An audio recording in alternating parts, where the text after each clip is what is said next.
In village after village, century after century, the same warning was whispered. See one crow alone, sorrow is coming. See two, joy.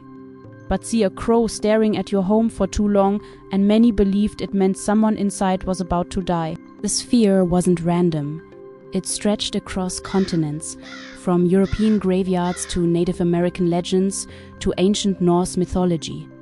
And the strange part is, the more science learns about crows, the less these old stories sound like superstition, and the more they sound like ancient humans noticing something real. In Norse mythology, the god Odin had two ravens, Hugin and Munin, meaning thought and memory. Every day they flew across the world and returned to whisper everything they'd seen into his ear. Without them, even a god was blind to what was happening beyond his sight. In ancient Greek mythology, crows were associated with prophecy and the god Apollo, messengers between the world of the living and the divine. And in many indigenous cultures across North America, the crow or raven was seen as a trickster spirit, clever, mischievous, and never quite trustworthy. Across nearly every continent, the pattern repeats. Crows are never just birds. They're watchers, messengers, something standing between worlds. Here's where the legend becomes measurable fact. In a study from the University of Washington, researchers wore specific masks while trapping and releasing crows unharmed.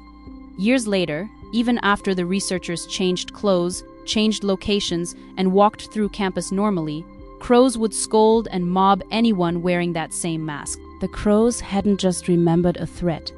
They had taught other crows, including young birds who weren't even alive during the original incident, to recognize that face as dangerous. The grudge had been passed down like a story, like folklore, through the flock itself. Is it any wonder ancient people believed crows were watching them? In a very real, scientifically documented sense, they were. When a crow dies, others gather around the body.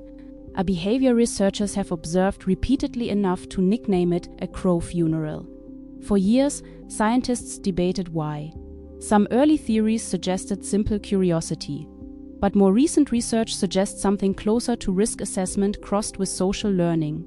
The gathered crows appear to study the scene, as if trying to understand what killed their companion and adjust their future behavior in that exact location. There are also documented cases of crows appearing to enforce a kind of social order, mobbing and excluding individual crows that break the norms of the group, almost like a tribunal.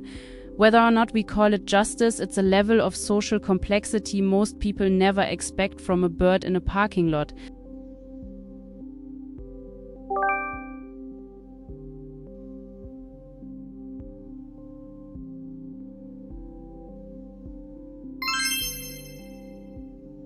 So why did ancient humans fear them so deeply?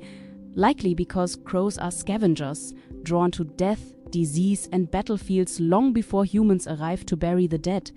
Seeing crows gather was often a grim, accurate signal that something had died nearby. The myth wasn't separate from reality.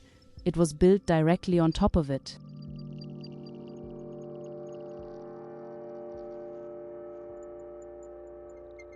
And modern research has only deepened the mystery.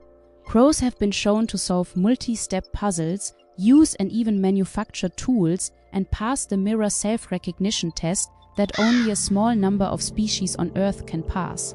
Their brain-to-body ratio rivals that of chimpanzees.